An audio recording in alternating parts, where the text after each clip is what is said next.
السلام علیکم ورحمۃ اللہ وبرکاتہ۔ اپیکس گروپ آف کالجز میں پری فرسٹ ایئر کے لیے اسلامیات لازمی کا آج کے لیکچر میں حج کے فائدے اور حج کے ثمرات، اراکین اسلام، ارکان اسلام میں بات ہو رہی ہے۔ اسلامیات لازمی کے دوسرے باب میں ارکان اسلام کی، تو آج کے لیکچر میں حج کے فوائد اور ثمرات ڈسکس کیے جائیں گے۔ عزیز طلبہ کرام، حج اللہ کی رضا کے لیے کیا جاتا ہے، تو اس کے دنیاوی اور دینی بھی بے شمار فائدے ہیں۔ حج ارکان اسلام میں سے ہے۔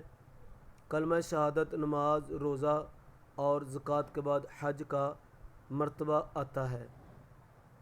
حج کے فوائد ذکر کرنے سے پہلے حج کا لغوی مطلب ہوتا ہے زیارت کا ارادہ کرنا، اور حج کا اصطلاحی مطلب ہے کہ مکہ شریف میں جا کے خانہ کعبہ میں اور دیگر مقامات پہ چند مناسک کو ادا کرنے کا نام حج ہے۔ اچھا جی، آج کے لیکچر میں، پچھلے لیکچر میں آپ نے حج کا مناسک سنے تھے، اس لیکچر میں آپ سماعت کریں کہ حج کے فوائد اور ثمرات۔ سب سے پہلے جی، محبت اور اطاعت الہی کا فروغ ہوتا ہے۔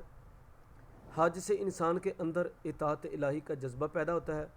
دوران حج وہ اللہ تعالیٰ کی رضا اور خوشنودی کے لیے مختلف عبادات سر انجام دیتا ہے، جس سے اس کا جذبہ عبودیت ترقی پاتا ہے، اور وہ ہر عمل میں اللہ تعالیٰ کی رضا اور خوشنودی کو پیش نظر رکھتا ہے۔ ایک فائدہ ہو گیا۔ دوسرا فائدہ ہے جی، مساوات کا فروغ۔ حج ایک ایسی عبادت ہے جس میں مساوات کا عملی مظاہرہ دیکھنے کو ملتا ہے۔ امیر، غریب، ادنا اور اعلیٰ، آقا اور غلام کا فرق مٹ جاتا ہے۔ سب لوگ ایک ہی لباس میں، ایک ہی انداز میں مناسک حج ادا کرتے ہیں، جس سے ایک دوسرے کے ساتھ برابری اور مساوات کا جذبہ پیدا ہوتا ہے۔ اخوت اور اتحاد۔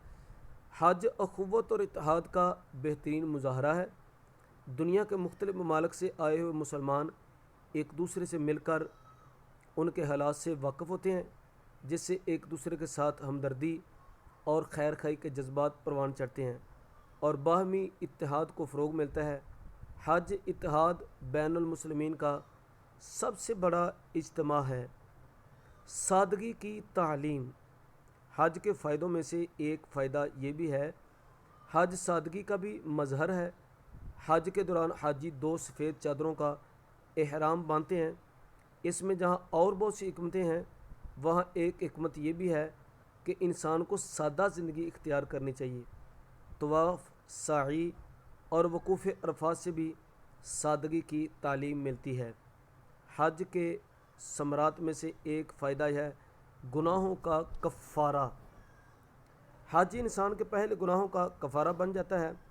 حضرت صلی اللہ علیہ وسلم نے ارشاد فرمایا، جس نے خلوص نیت سے حج کیا اور دوران حج نافرمانیوں اور بے حیائیوں سے بچا، وہ جب حج کر کے لوٹتا ہے تو ایسے ہوتا ہے جیسے آج ہی پیدا ہوا ہے۔ حج چونکہ تمام عبادات کا جامع ہے، اس لیے حاجی کے ہر عمل کے بدلے میں اس میں گناہ معاف کر دیے جاتے ہیں۔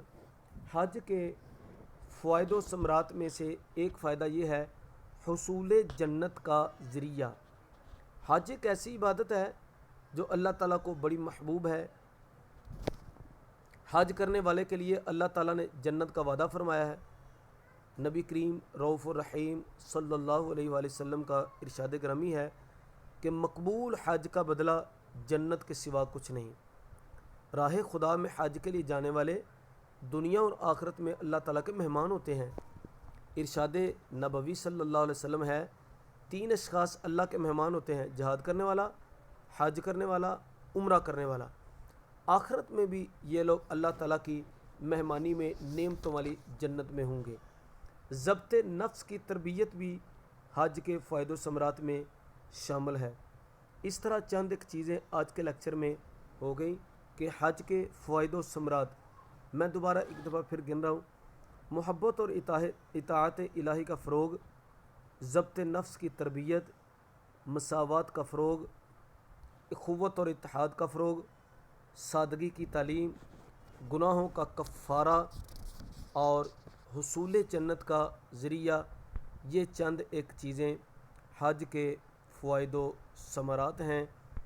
حج کے جہاں دنیوی بے شمار فائدے ہیں، دینی بھی بے شمار اور اخروی بھی بے شمار فائدے ہیں۔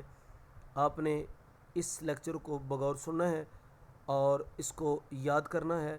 حج ارکان اسلام میں ایک رکن ہے، اور آج کے سبق میں اس کے میں نے فوائد عرض کیے ہیں۔